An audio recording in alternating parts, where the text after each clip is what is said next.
Good. All right. So in the next 40 minutes, what we're going to cover today, we're going to talk, I'm going to let Marcos talk to you a little about the ECB kind of delays and our swift response. We'll talk a little bit about how that has impacted our CBPR plus timelines, as well as the transaction manager activation. We'll spend some time talking about the coexistence period. What is it? What do you have to do? And what are some of the kind of key pieces of collateral and documentation that's going to help you with that process? We'll also then talk a little bit about how you can access rich data as part of the coexistence phase.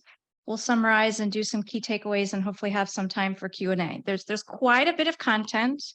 We do have some polls throughout. We'll do it old school with the hand raising.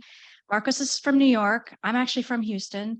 So Marcos talks really fast. So we put in some breaks here and there. But if you think he's talking really, really fast because it's a lot of material, let us know, please. Please interrupt us as we go through. Okay. So with that, Marcos, why don't I let you talk about the ECB and SWIFT?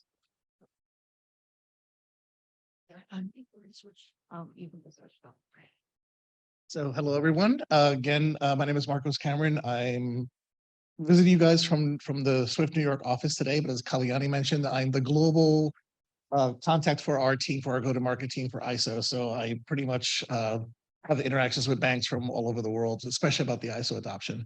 Why are we here today? Why is everybody talking about ISO? This is an unofficial poll before we start. It's not because SWIFT is telling you you have to do it. It's not because some crazy person decided we had to do it. The long and the short of it is the market infrastructures, much like the Federal Reserve will do, are going to convert their old legacy systems to ISO. So several years ago, the banks got together and said, hey, we have to put in all this time and money to convert to the ISO standard for our domestic payments. Why don't we revamp these 50-year-old SWIFT messages we've been using forever and go ISO for cross-border? That's been the plan for those of you that have been part of this with me for the last 3 years or so. There was a delay because of COVID, right? So we went from 2021 to 2022. And we have always wanted to align with the European Central Bank, so the ECB. Why is that? As someone mentioned before, all of the banks that are participants of SWIFT own SWIFT. The bigger banks are in Europe or in the US, the global transaction banks, they are part of this ECB migration. They plan to always go live with ISO at the same time for their domestic T2 systems as they would for cross-border payments. What's happened is the ECB decided to delay till March of next year. So we went out to the community and we asked our banking community and said, hey, would you guys be okay with us still going November 20th? Or would you be okay with us waiting till March 20th to align with the ECB? Of course, the European bank said, please, that way we don't have to decouple or go live. We can do the same thing we were going to do just a few months later. The other banks were like, yes, let's have a little more time to test because we could use a lot more testing. So basically what happened was the ECB made an announcement. We're providing you guys a link here to that formal announcement, stating that for decisions, basically, they also needed more time to test. They decided to extend this go live. SWIFT, again, waited, talked to our member banks, asked for direction from our board, and we agreed that we would align with them and do so. Now, there's a lot of questions, so I'll stop real quickly if you have any pending ones, but I urge you to look at this knowledge base tip that would be at the bottom bullet point there, which has the reasoning why we did it, a bunch of FAQs as to what it's going to impact. So are other things that we're going to go live in the standards release in November still happening? Yes. Everything else except for CBPR plus. So if you don't have any questions, we'll proceed to the next slide. Thank you. Okay, and then this is important as well, right? Because there's always timelines. So we wanted to give you the updated timeline. There's two things that you may well know are happening, right? The adoption of the ISO messages, the cross-border payments. So for the 1, 2, and 9 messages, they were going to go live in November. You may have heard of this beautiful thing called Transaction Manager. So SWIFT is going to also provide transaction management services for payments that was also going to go live in November, but start ramping up next March. So what this flow is indicating is on the top of the timeline, you'll see like a gray box going to the black box, which is indicating the adjustment in timing for the CBPR plus ISO messages. And then underneath that, the slight push out to the right of the light blue to the regular blue, which is saying transaction manager, instead of going live in November and ramping up in March, will now go live in March and start ramping up in May. So for those of you that are going to ask, is the transaction manager going to be ready the same time as go live for the CBPR plus messages? The answer is no, because if you've participated in some of the updates that we've done over the last year or two, again, the banking community decided, you know what, going live with the ECB, going live with international payments, and going live with the transaction manager is just too much and too risky. So they had decided some time ago to decouple the ISO CBPR plus cross-border messages from the TM. So that's what we're continuing to do. So we're nudging out the ramp up of the transaction manager 2 months till May. Any questions? All right, so I think at this point we'll go to our first poll question and we'll ask you questions. Okay, so I'm not actually going to ask you this question because I'm going to hand you this. So we're going to play this thing. This was something that we were having a little fun with at Cybos. Marcos and I know what we'll be doing over the cutover weekend, and we know many of your institutions will be right along there with us. But maybe instead of this question, and I know we'd rather be doing something else, but we will be doing the cutover weekend. Maybe instead of that question, and this is a circle of trust, it's a safe space. How many people have not started ISO 20022 programs? Not started. Okay, well, that makes me feel good. But honestly, if there were some of you that still haven't started, it's okay. You now have an extra 4 months, which we'll talk a little bit about. And that's really what I'd rather hear the truth, right? I'd rather hear from you what's really happening than for us to be in our ivory tower, telling what everybody should be doing, but we really want to know what you're actually doing. Okay. So let's talk a little bit about just reframe what was the original timelines for CBPR plus. Marcos talked a little bit about this, but back in 2018, it was at Cybos where the community decided they wanted to upgrade to the ISO standard to really take advantage of that rich data and all of the benefits and values that you're going to get out of having that information. And really, my team had spent a lot of time, our SWIFT team in general, actually talking to the community about what is ISO. It was really about creating awareness. What is ISO? What are the value? What's the benefits? The overall timelines, and creating a lot of different kind of collateral and documentation that the community consumed. And then in this year, we changed it slightly. And we've really been talking about, okay, what are the concrete steps that you have to actually take to be able to be ready for the coexistence period? And then in August of this year, we actually opened up our live environment on the FinPlus service, where we have, on an opt-in basis, institutions that can come and actually any test with their counterparties and start interacting with the inflow service. So we're actually already live today in that environment. We have 20-ish so customers that is growing as time goes on with customers actually testing in that environment. And then, of course, now March 20th of 2023 is when we'll all be going live together on CBPR Plus, and where you will have, it'll be the start of almost 3-year coexistence period, where you'll have MX and MT messages to be able to utilize in parallel. And then, of course, the coexistence will end in 2025 November. We'll retire those categories 1, 2s, and 9s, as well as the inflow translation tool. So that's very important to note as well. Okay, now we always included this one because we get this question a lot, actually. Am I really impacted by this change? And largely, yes, you are impacted by this change. 1, 2s, and 9s, cross-border payment reporting messages, all going to be retired November 2025. There are a couple of exceptions. If you're exchanging in the SCORE service, those will continue for the foreseeable future, as well as we have some other closed user groups that are managed by non-SWIFT entities. Those will also be staying, but largely, yes. Most of you will be impacted. Okay.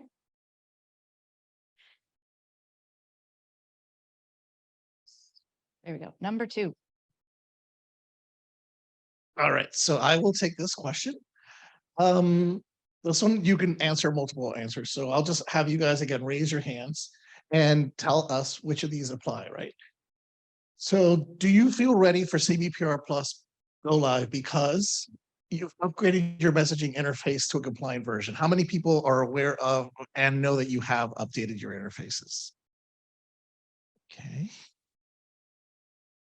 It's pretty good. So yeah, so that, as Kalyani was saying, that was a requirement. This year, we decided what are the minimum basic requirements for getting live in the beginning of this coexistence period, whether the coexistence period was November or March. The second one is, do you feel ready because you conducted end-to-end functional testing, including sanction screening, archiving, repair, etc. Show of hands. Oh yeah, well, it is current tense. Sorry, yeah. And again, and I think you hit the nail on the head, right? There's a lot of testing that has to be done to make this work. Oh, sorry.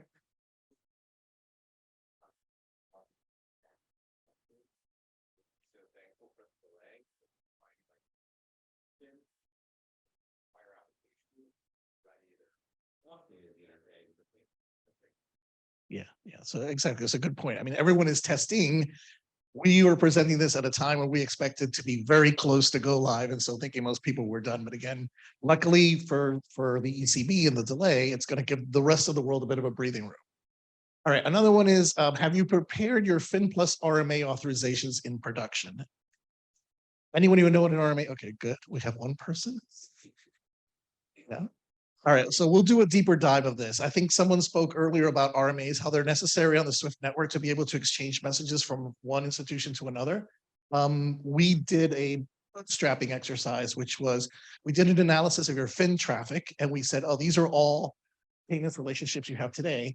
And we created a copy of those for the ISO messages for the Fin Plus environment. So we'll talk about that a little bit later.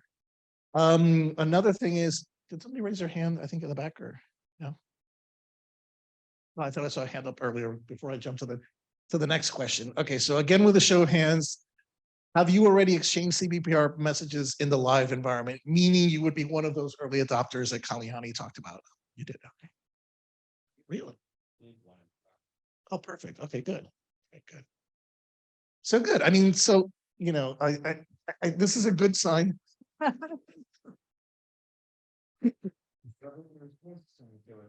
You got it anyway. All right.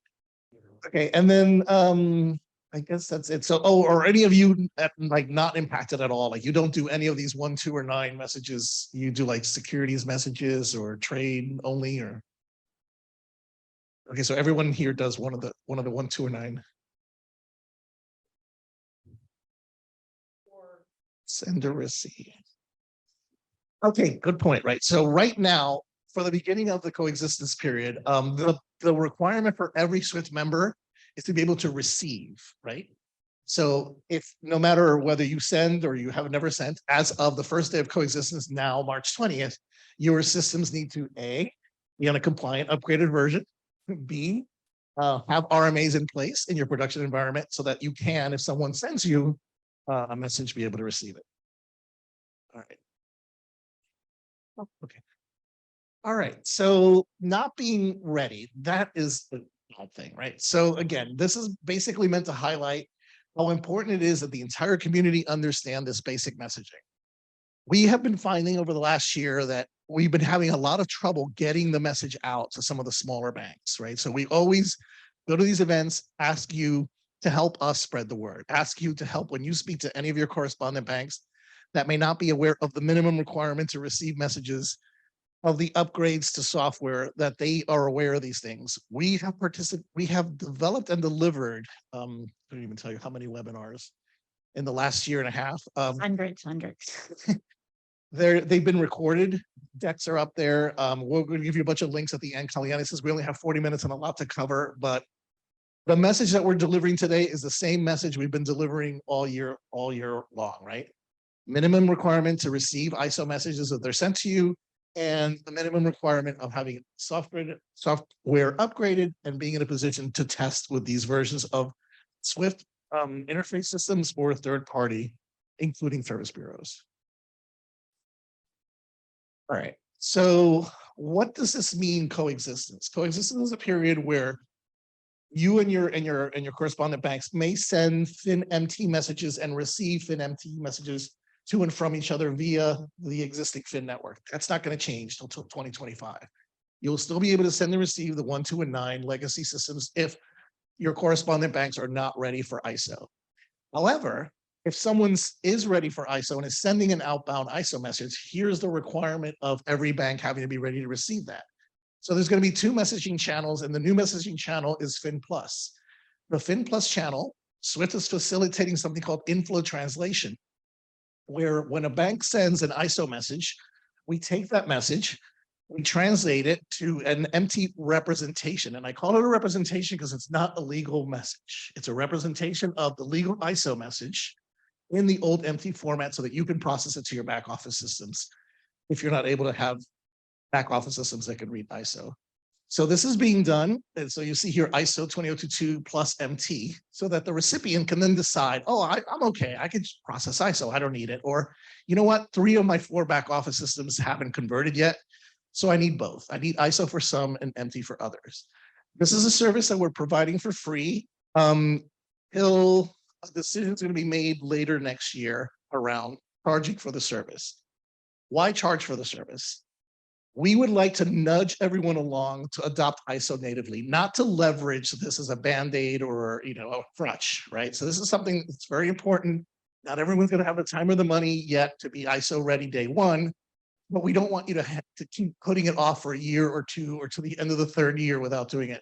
So as time goes by, we're going to start charging for inflow translation, and the price is going to keep going up, ratcheting up and up till it becomes something you don't want to do anymore. You want to invest your money in your systems upgrades instead. Yep. If the sender and the receiver know both, and they are already ISO compliant. Yeah. So do they still have to send plus MT or? No, so I didn't get it. That's the inflow translation is the default processing that will happen on the SWIFT network, and you can turn there's a setting that you can turn it off. Okay. So in the beginning of coexistence, any ISO message sent will inflow translate into a multi-part message. To your point, if you're a recipient bank that's ISO ready, we have a way for you to turn that off so that you don't get the 2 messages. But it's there for anyone else by default who needs to process the MT. All right. So again, what do you need to do for coexistence? You're going to see a couple of these slides that are a little repetitive, where we have like the 3 steps, the kind of like the arrows in the dark. And the differences between a bank that is ISO ready and a bank that is not ISO ready, right? The takeaway from this is the same 3 things that I sort of mentioned before, right? First arrow, upgrade and configure your live environment, right? And this is to be ready in March. Configure your interface and set up your live connectivity and validate and import the FIN Plus Bootstrap file into your RMA interface. And we'll talk more about that a little later. Again, you can't exchange messages on SWIFT without an RMA. So you're going to need the second version of the RMAs for these ISO messages. So that's already been done for you. It's sitting up in a portal that was created. And if you're not aware of it, we'll go over how you can change the RBAC roles and go into the portal and download that information. And then typically what happens, obligations. So again, depending on your banking profile, if you're an ISO-enabled bank, you will typically send ISO to all your correspondents. You don't have to worry if they're ready or not, because again, inflow translation will help there, right? And then you're also obligated to receive. So you will have to have the 2 channels open. Remember, the 2 channels must stay open through the end of coexistence. You have to be able to receive MT through the MT FIN channel if there's a smaller bank that isn't ready. But then you have the chance of receiving the pure ISO message or deciding you still want to receive the ISO with the embedded MT.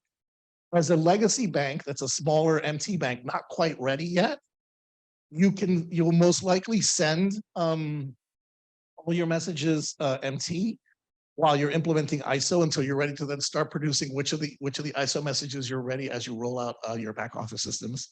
And again, you're going to have the 2 channels open for reception, right? So everybody smaller MT bank can still send and receive via MT, but they must be able to receive this multi-part message if it's sent to them. All right, so this is just basically sort of the same thing again. One is the setup for testing. So I think most of you are already testing. So you've probably done these 3 things on the left, which are very similar to the 3 things on the right, which are for going live.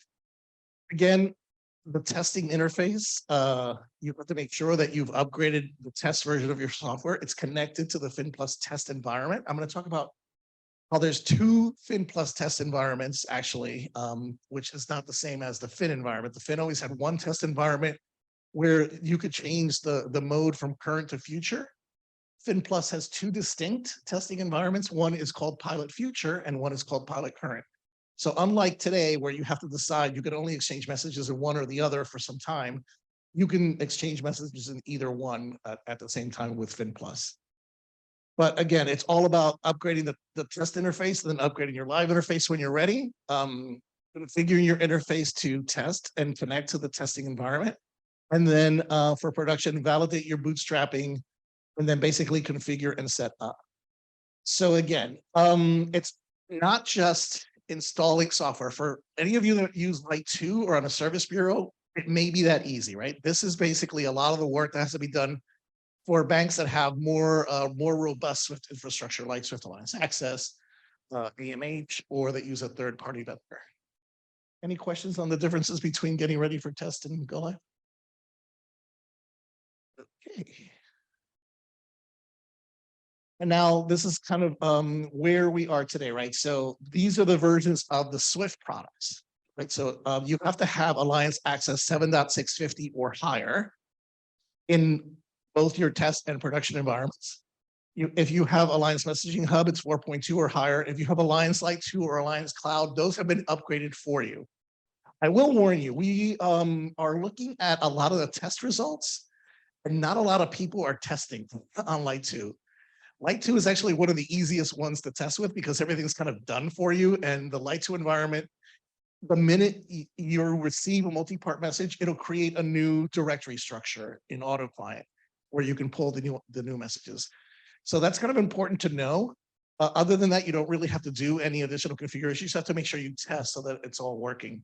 I'll go over testing in the next slide. And then, of course, if you're using a third-party provider, if you're using a service bureau, you have to work with them and make sure that they tell you what the latest version of the software is that you may have to upgrade or not. Or if they're doing it for you, if you outsource the connectivity to Swift, just make sure you get on a queue for testing.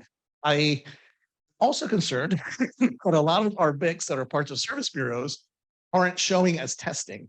That could be because the service bureau is saying, hey, I'm going to execute 3 inbound tests and 3 outbound tests and call it a day and I'm done. Everything's going to work. They might have 70, 100, 300 member BICs that they're not really testing. So if I was one of those member BICs, I would go to my service bureau or my vendor and say, hey guys, so we have 4 more months. When am I going to get on the test queue so I know that my Swift messages will work in March? So if you could push that message to your service bureaus or your third-party providers, that would be great. Report card time. Yeah, report card. So this is a little busy, but it's basically the 3 phases, right? So the blue on the top is who's upgraded their software. Kind of the green on the middle here is who's testing and who's engaged in these webinars. We talked about where you've delivered these dozens of webinars over the last 2 years, and we want to make sure that the community is aware of what has to happen. These are the most recent numbers that we have. So pretty good number in that 92% of the banks worldwide have upgraded their software. So that means that if that didn't tick up by November 20, we could have some people who hadn't upgraded their software production. Problem number 1, right? The US is doing a little better. So we have the US versus global numbers on the left. And again, engagement, right? 84% of the community has attended webinars, done bilateral meetings with their Swift account managers, done some testing, basically the most important one, tested receipt of messages.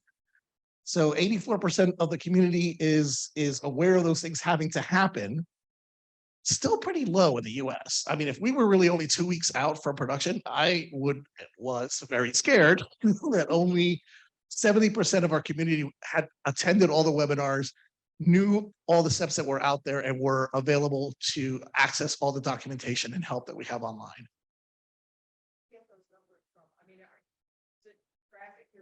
So we're tracking participation in the events of the webinars and the bilaterals. Then kind of to the right and to the left over here, it says CPDs receiving CBPR and CPDs sending. So we're actually doing analytics on the test environment versus all the, we have like 11,000 BICs, right? And again, out of those 11,000 BICs, it's not even 70%, right? And that's the receiving. So that means to me, almost 30% of the banks that are forced to receive messages have never tested. Who knows whether it would work or wouldn't work? So again, great thing that we have these additional 4 months. Everyone, so that number should be 100%, right? 100% of the CPDs should have tested receipt or should test receipt before March. Sending, it's different. Not everyone's going to be in a place to send ISO messages, right? So this is saying here that only 34%, like 1/3 of our CPDs have tested the send. What does that represent? That represents 97% of the SWIFT traffic. So we have this weird little 80-20 rule at SWIFT, right? Where 20% of our banks represent the bulk of the messages that go through the network, while 80% of our banks, represent a lot less.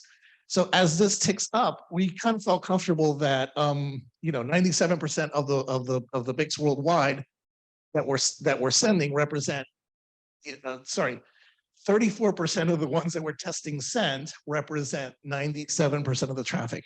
The US still only 75%, 28, right? So numbers are kind of low. We are loving the fact that we get to be here in front of you and have these conversations and talk to you about this and answer your questions, because it'll help us make you aware if you weren't already, or help you spread the message to who you correspond with. It this really needs to be better as we get closer to the next conference in March. And maybe we just explain what a CPD is. So we monitor actually at your BIC 8 level, but we roll it up to the parent. So we count that. So we're not counting 11,000. We have a fewer to count, but we are monitoring at a BIC 8 level. Yeah. So a CPD, like a parent BIC, could have like 10 BICs underneath it, or 20 or 100 or whatever. But yeah. But those numbers are actually rolling up. So if one of the 10, then the CPD would have gotten credit. Okay. So this is where I was talking a little bit about the difference between pilot and the future services. This is a kind of a busy slide. And all I ask you to take away from it is what Kalyani already mentioned, right? So in August, CBPR Plus became live and available for some banks to opt in. In March, the rest of the community will be automatically provisioned. So that's kind of like the first line across the top here. Then we're talking about available systems, right? So up till now, everyone's been testing on one version of test, that version being Pilot Future. So Pilot Future was the version of test that was going to have the code that was going to be put into production in November, so that people could test CBPR Plus in tests, even though CBPR Plus isn't really in production. We then made the Pilot Current and the Future and the production environments available for the early adopters. And then in March, it's going to be available for everybody. One other thing to call out here is that in September, we activated the transaction management services in the test environment. So if you guys are currently testing in Pilot Future and you see all of a sudden things look a little different after September, it's because those payments are now going through Transaction Manager. So again, later on, we're going to talk about a testing document that we have recommending all the tests that should be executed. If you're going to be an ISO ready bank, if you're going to be a FinMT bank, to be in their coexistence, and if you're transitioning, including testing scenarios that will touch transaction management, so that you can make sure that there's no issues caused by that once that starts rolling out next year. Any questions on this? I know there's a lot of words. We're going to give you the presentation and you're going to be able to, read it and get back to us if you have any specific questions. But again, the last thing that I'll talk about is the RMAs. So again, for a period of time, we were listening to your fin traffic, and we have created this new RMA portal. There's a new central portal now on the network that didn't exist before, right? So traditionally, you would generate an RMA locally on your system. You would send that out to a correspondent bank. They would accept and receive back, and you guys would have copies of those RMAs in your local databases. SWIFT is migrating to a central portal, a central processing of RMAs. And as part of that, we had to go ahead and create a second version of these RMAs for the ISO messages to process for you. That step was called bootstrapping. So what we did was we listened to traffic till April. We asked our community And I think we did a very bad job in delivering the message because we didn't see that much uptick in the actual doing of these 3 steps. But to configure an RBAC role so that they could access this new portal, right? So without the role, you can't get into this portal. Go into the portal, and this was back in May. Go into the portal and look at the fin RMAs that we created for you up in the portal, validate that they're complete. If they were missing something, add what's missing. If they had too much, take away what no longer applied. And then Bootstrap would happen in July. So I think it was like June 31st or something. All of those were copied to create Fin Plus versions. So now there's 2 versions, RMAs, one for Fin, one for Fin Plus on the portal. Again, assuming you've accessed the portal before, you can go in there and then review these new RMAs, make sure they make sense, and then download them using a distribution file and install them into your production environment, because you're going to need these for production. You don't need RMAs to test. So mandatory actions. Again, these are numbers that we were tracking that were, we're taking up to about 50% last week or something, which again was still pretty low. Like half the community hadn't downloaded or looked at their RMAs. So any question about this new copy of RMAs for ISO? Yes. Yeah, so your local RMA interface. So I mentioned this is happening in the new portal. The new portal is going to run in parallel with your local RMA. So exactly, you want to go up there and validate and clean it up, and you don't want to download junk, right? And then once you've looked at it, then you can create a distribution file, which is a way to download it into your local production environment, which is the step number 3. And then going forward to this consistency checks. So until the portal's ready and taking over completely, if you create any RMAs locally, you have to create one for each message type. So a Fin1 and a Fin Plus. There's a ton of documentation around this if you need. Again, we're short of time, but there's the Please Consult the Getting Started guide for RMA portal up there. All right. There's also the tracker and GPI, right? So we talked a lot about GPI. The basic idea here is that nothing changes, right? If you're a GPI bank and you're sending messages that are going to update the tracker, you have the same service level agreements in the new ISO messages as you did in the old MT. You still have the obligation, even if you're not GPI bank, to do the universal confirmation. So whatever you were doing then for MT103s, if now you start receiving these as a PAX 08 instead, then you still have to do the same updates to the GPI tracker. And again, at some point, you might want to migrate off of the old MT199 to the new TR3K001 messages. Questions? Okay, so we're down to 5 minutes, Marcos. So this is probably one of my favorite questions, because we do play around with different types of documentation, collateral, briefings, Swift Smart, media, we're trying different channels of how to push information out to you. And I'm always curious to know what works and what doesn't work, if there's more tweaking that we need to do, or our favorite channel, depending on how digitally advanced someone might be. So this one I will take a hand poll from you. So webinars, who really likes the webinar format? I got 1 in the back. 2, 3, good. Anyone know about the ISO 222 chat bot that we recently, have you used it? Okay. No, it's Marcos. We'll talk a little bit about that. Interactive readiness checklist.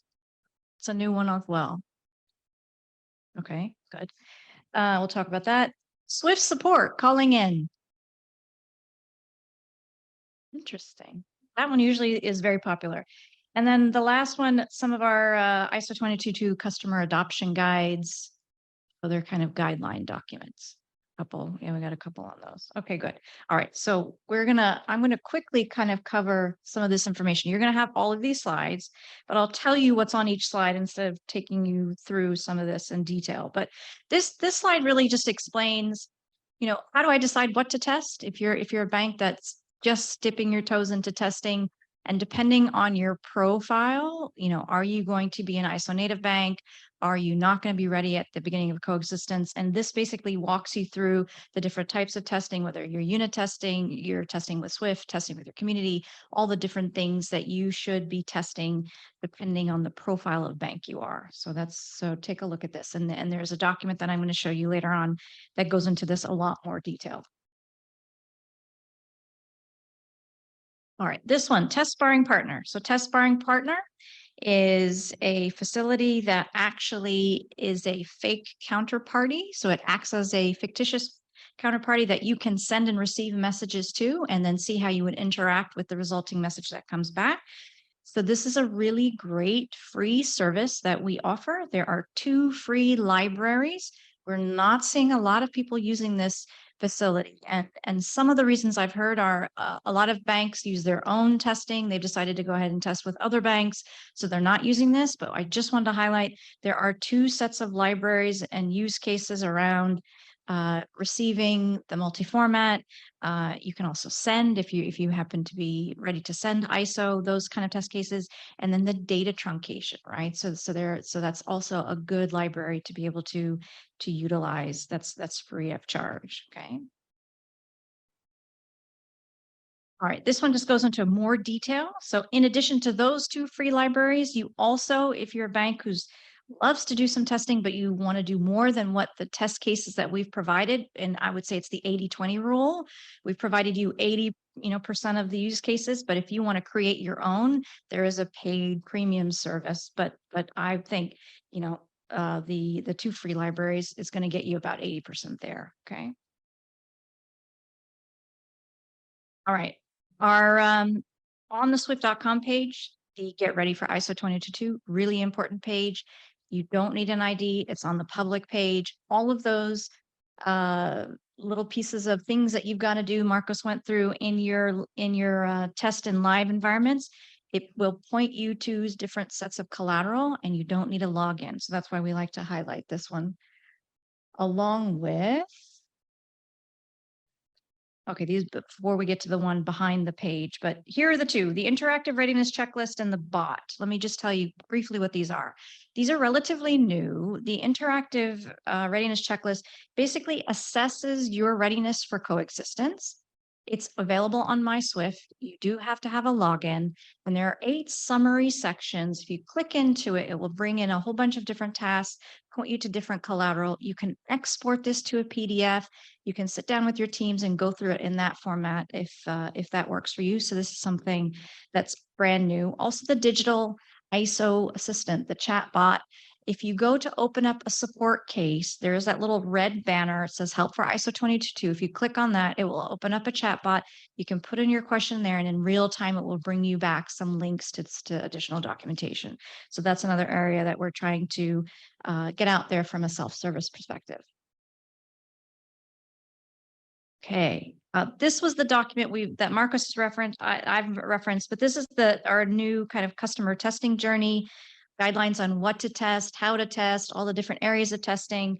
Really nice, very comprehensive document, fairly new, I'd say a couple months or so. So if you're just in the testing, started testing, this would be something good to look up. Bottom of this slide, SwiftSmart, tons of great videos and training modules, constantly updating. The top, if you're a bank that finds that we have way too much documentation, it's very overwhelming. There is a lot of documentation. I find it very overwhelming. We do have professional services that can, for a fee, come and put together a tailored training program for you and your institution. So wanted to mention that as well. All right, Marcos. So I'm going to go quicker than I was because I guess we're running short of time. But again, multiple answers to this one, right? So in case of issues while processing, ISO receives payments, because remember, that's the requirement for everybody for day one. So if you have a problem, is your operational team, have you enhanced monitoring in place and defined escalation paths? Anyone? Okay, so the thing about this is I keep telling everyone, it's nice to test happy flows. It's nice to test when things go right and successful end to end. you must test failure. You must test failure before you go live because you don't want to deal with failure when you go live, right? And you want to have processes and procedures and monitoring in place. Simple example, the Light 2 instance that I told you before. So all someone has to do is send you a multi-part message. Your Light 2 environment will create a new folder, but the folder is going to have new files. It's going to have a successfully translated multi-part, or it could have one of 4 possible error codes. So it couldn't translate at all. It had to truncate data while translating. It couldn't figure something out and did the best it could, and it's asking you to look it over. So all those different scenarios have to have a process behind them as to how to handle them in production. So hopefully at some point between now and March, everyone's going to have enhanced monitoring and defined escalation paths.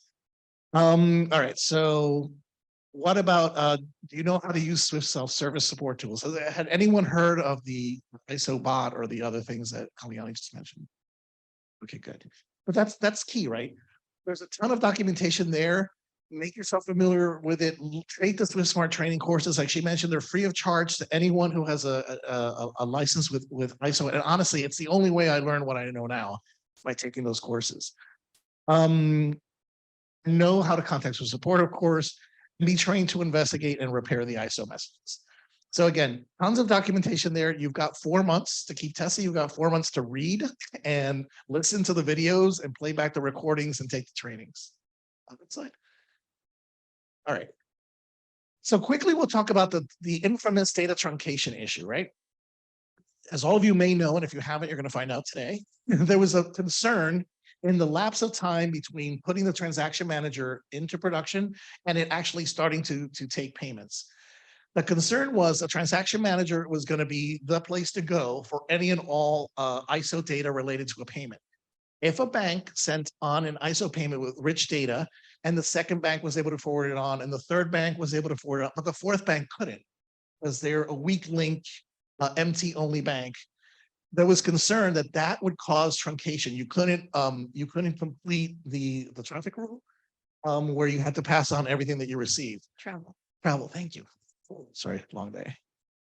So what happened was everyone started freaking out. Well, what are you going to do? What are we going to do? What are we going to do? A couple of things were decided. So the PMPG put out guidance saying, if you can't avoid it, don't use rich data for the first year. It's just, wait till after September of 2023. Is that logical? Is that probable? Maybe.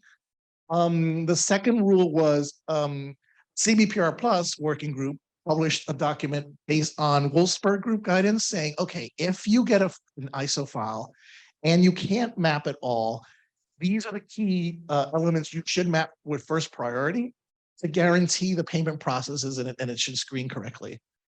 Both of these solutions are there as guidance, but is that going to stop the problem from happening? Probably not. We did an analysis of the banks that plan to be ready to forward or create ISO, whether they're members of market infrastructures, whether they plan to create full and rich data. The long and the short of it is, it was determined based on multiple interviews with the Swift banks that if truncation happens, it would be about 100 and something, possibly 100 and something messages a day globally, worldwide. So what's to be done? Next slide.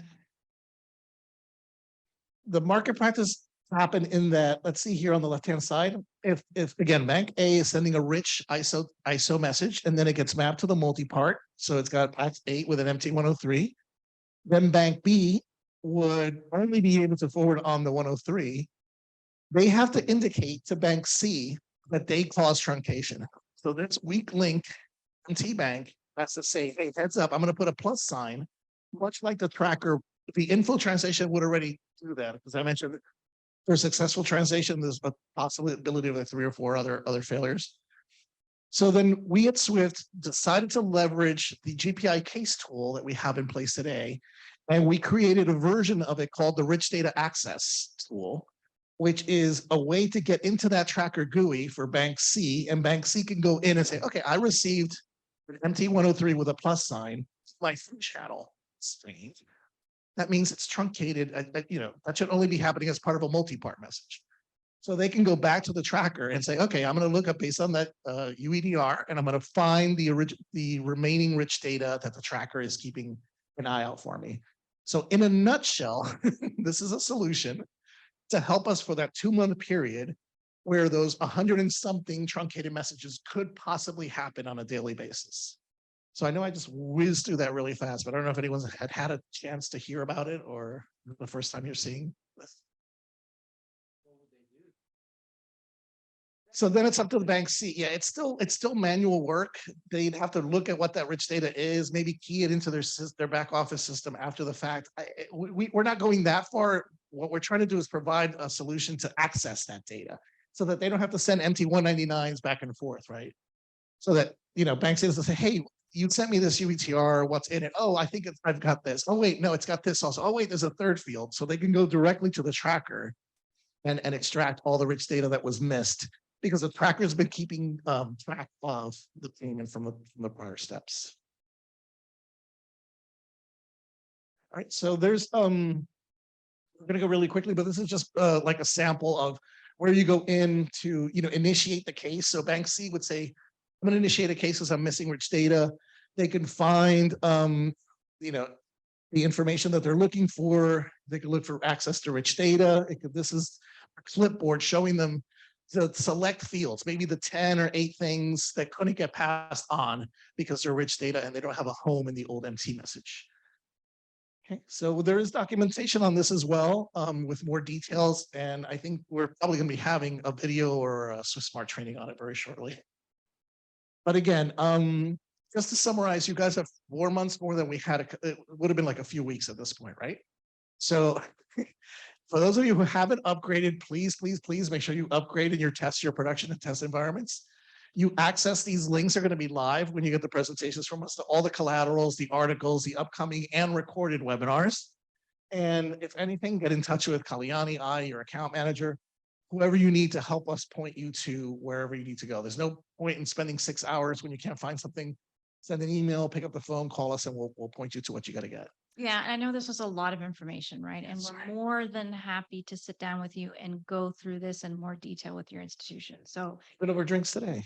after, if you know your account manager, reach out. If you don't, reach out to one of us. We'll find them. We'll make sure that Marcos, it's usually Marcos. Marcos sits down and talks to you in more detail and walks you through this. Super, super important. We're happy to do it. So again, the key takeaways, right? So have you tested the receipt of the ISO message? Minimum requirement, right? Have you set up your FinPlus Live connectivity? Again, you have time till March now, so this could push out a little longer. Downloading the RMAs, crucial. If you don't have RMAs, you don't have payments. So this is very, very important. And this is the one that just doesn't, it gets overlooked. Do you have the right monitoring? We went through it really quickly, but testing. It's not just about testing the messages that they have the right information. It's about performance testing, right? If today it takes you 2 seconds to process a payment, it shouldn't take you 12 seconds or 20 seconds or 2 minutes. So there's a lot of testing that you need to do above and beyond just the sending and the receiving of these ISO messages. You need to performance test your systems. Maybe you need to add more memory or CPU. You need to test all, like I think you mentioned over there, Mike, that there's some back office systems that failed for some reason. So take it all the way back and make sure that the 5 or 6 archiving, data warehousing, anything that might touch payments in the future is able to handle the new ISO messages. And again, 4 months may not be enough time, but it's crucial that you, again, get it before you're live so you don't have failures when you're live. Okay. Any more questions? Exactly. That's how I feel every day. All right. Thank you. We're here for the rest of the networking break in case. Yes. Question in the back. Talking all about 470. They're not in scope. They're not in scope for this micro. May 2025, and all of this is now in. There are new projects kicking on. Probably will be. It only makes logical sense, right? So these cross-border payments are going first. Why? Because the market infrastructures were going first. Securities are probably going to go second. But nothing's been announced, right? Everyone's asking about corporates. So we talked about the SCORE CUG, the SWIFT for Corporates CUG, where corporates send messages to their banks. None of that has officially been announced. So I would just wait and see. As time goes, logic prevails. And if we're going ISO, we're going to go ISO eventually for everything, right? So maybe the 4s and the 7s I'm not sure. We're definitely going to be doing a bunch of stuff over the next few years. Yeah, I haven't seen any timelines yet. Yeah, but nothing official. Anything else? Great. Okay. Thank you.